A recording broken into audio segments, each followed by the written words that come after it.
Good morning सर्वांना. मी गौरी स्वागत करते माझ्या एका नवीन ब्लॉगमध्ये. तर तुम्ही पाठीमागचा व्लॉग बघितला असेल ओंकारेश्वर उज्जैनचा, तर त्याचाच हा पार्ट 2 आहे. आता आम्ही आहोत इंदोरमध्ये आणि इंदोरमध्ये राजवाडा पॅलेसमध्ये आम्ही आलेलो आहोत. चला तर बघूया कसा आहे आतमधून हा राजवाडा. आतमध्ये जाताना गेटवरती तिकीट काउंटर आहे आणि तिकीट काढून आम्ही आतमध्ये गेलो.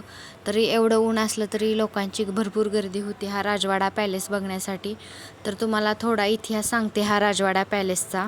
हा राजवाडा, ज्याला होळकर पॅलेस किंवा जुना राजवाडा असेही म्हणतात, म्हणजे हा इंदोरमधील एक महत्त्वाचा ऐतिहासिक राजवाडा मानला जातो आणि तो 2 शतकापूर्वी मराठा साम्राज्याच्या होळकरांनी बांधला होता. आणि हा राजवाडा 1747मध्ये होळकर घराण्याचे जे संस्थापक होते ना, मल्हारराव होळकर यांनी या राजवाड्याचे बांधकाम सुरू केले होते आणि हा 7 मजली राजवाडा आहे. तर आत्ता आम्ही आलेलो आहोत फर्स्ट फ्लोअरला आणि ह्या फर्स्ट फ्लोअरला राजदरबार भरवला जात होता. आणि ह्याचं स्ट्रक्चर बघा किती छान आहे. युरोपियन आर्किटेक्चरचा फील येत आहे. आणि आणि इथून हा गॅलरी एरिया आहे आणि इथून पुढचा आपण सेंट्रल एरिया बघू शकतो. इथे जाळी वगैरे लावलेली आहे कारण की रिस्की आहे त्यामुळे.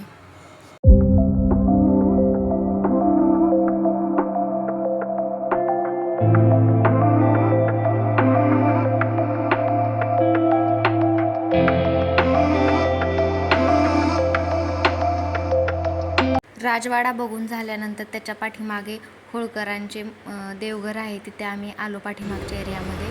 पहिल्यांदा गेल्यानंतर समोर गणपतीची मूर्ती होती. तर पहिल्यांदा गणपतीचे दर्शन घेतले आणि तिथून आम्ही पुढे देवघर पाहण्यासाठी निघालो. तर बघा तिथे समोर पण तुळस आहे मध्यभागी आणि सूर्यप्रकाश पण पूर्ण आतमध्ये देवघरामध्ये येत आहे. हा खूप मोठा एरिया आहे त्यांचा देवघराचा आणि असे वेगवेगळे मंदिर आहेत. तुम्हाला समजेलच, आतमध्ये छोट्या छोट्या मूर्ती आहेत.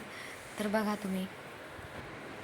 त्याच्यानंतर पुढे इकडे थोडी माहिती दिली होती अगोदर त्यांच्या राजघराण्यांची वगैरे, त्याचे फोटोज वगैरे त्या काळातील होते ते आम्ही पाहिले. तिथे आम्हाला मराठी लोक भेटले, ते नाशिकवरून आले होते. त्यांच्याशी बोलणं झाल्यावर खूप छान वाटलं. आणि पुढे बघा तुम्ही किती मोठं शिवलिंग होतं आणि खूप प्रसन्न वाटत होतं ते बघून. त्याचं दर्शन घेतलं आम्ही आणि त्याच्यानंतर पुढच्या मंदिराकडे गेलो.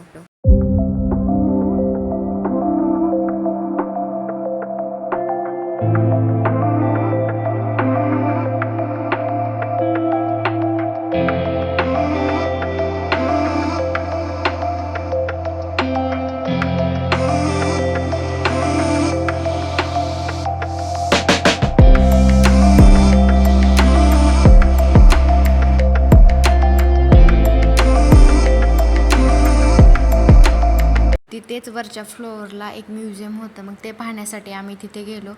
तर तिथे जुन्या काळातील त्यांच्या वस्तू होत्या सगळ्या.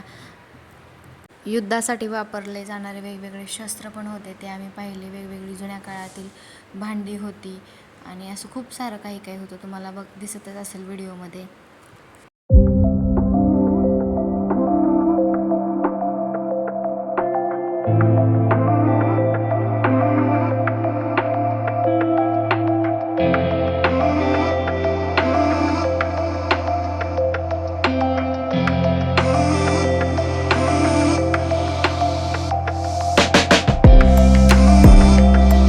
ते पाहून झाल्यानंतर आम्ही पुढे निघालो लालबाग पॅलेसला, म्हणजेच होळकर राजघराणे तिथे राहत होते. आणि राजवाडा पॅलेसला फक्त तिथे दरबार वगैरे भरायचा आणि इथं प्रॉपर ते लोक राहत होते, ते पाहण्यासाठी आम्ही आलो.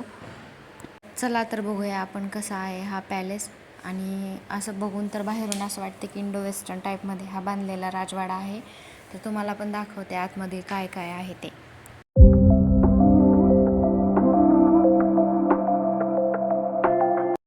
पॅलेसमध्ये आतमध्ये गेल्यानंतर राईट साईडला डायनिंग हॉल आहे आणि तो पाहून रॉयल फील येत आहे. तुम्ही बघू शकता किती छान झुंबर वगैरे, किती रचना सुंदर केलेली आहे.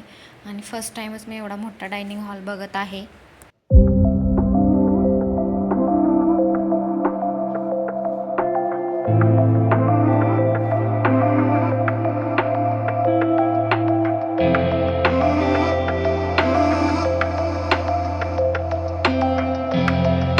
डायनिंग हॉलच्या समोर तिकडे लिव्हिंग एरिया आहे आणि पुढे नंतर गेल्यानंतर पाहिले आम्ही तिथे रीडिंग रूम पण आहे.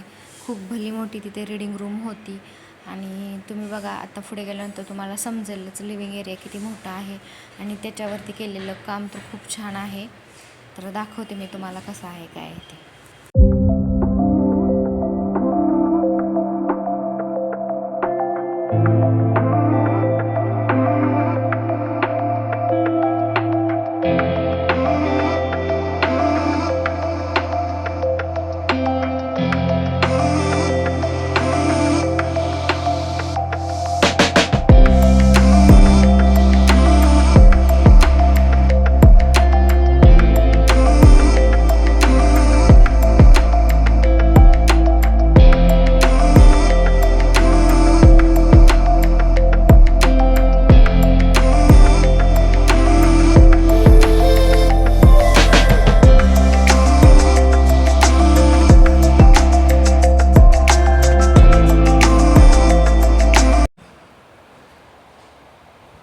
हॅलो, आत्ताच आम्ही लालबाग पॅलेस बघून आलो आणि लंचसाठी आलेलो आहोत हॉटेलमध्ये आणि लंच करून आम्ही पुन्हा एकदा झू बघायला जाणार आहोत. तर तुम्ही व्लॉग कंटिन्यू करा म्हणजे तुम्हाला समजेल. मस्तपैकी जेवण करून आम्ही निघालो झू पाहायला.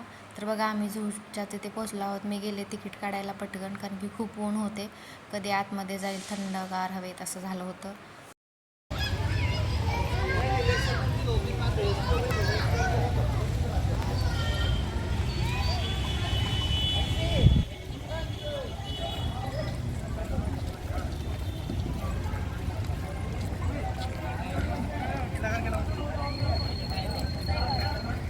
आतमध्ये पहिल्यांदा गेल्यानंतर दर्शन झाले झेब्र्याचे. मी फर्स्ट टाईमच झेब्रा पाहत होते, तर गेलो. तर बघा तुम्ही पण.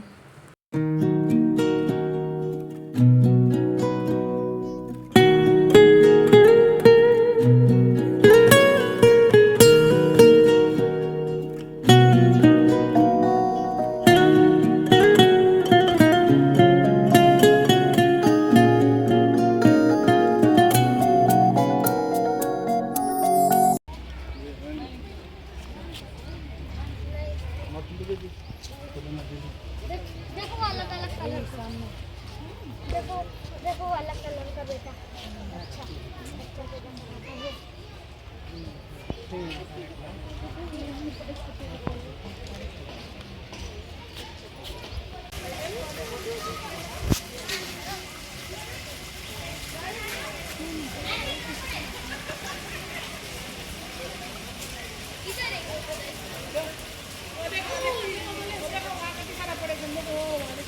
खूप सारे प्राणी होते, पण जेवढं कॅप्चर करता येईल तेवढं आम्ही कॅमेऱ्यामध्ये कॅप्चर केलं. आणि तुम्हाला समोर दिसत असेल तो व्हाईट टायगर आहे आणि तो शिकारीची तयारी करत आहे पुढे.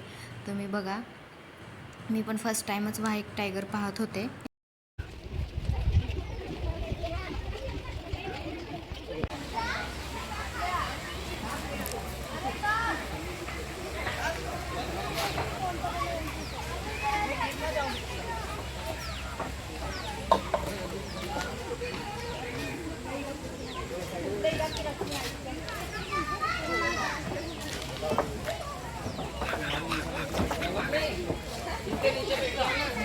असेच वेगवेगळे प्राणी पाहत आम्ही पोचलो टायगरजवळ.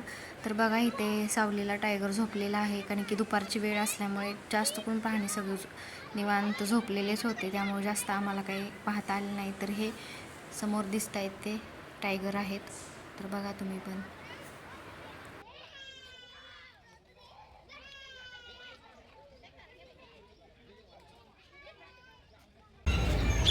तर आमचं प्राणी संग्रहालय फिरून झालेलं आहे. छान आहे प्राणी संग्रहालय.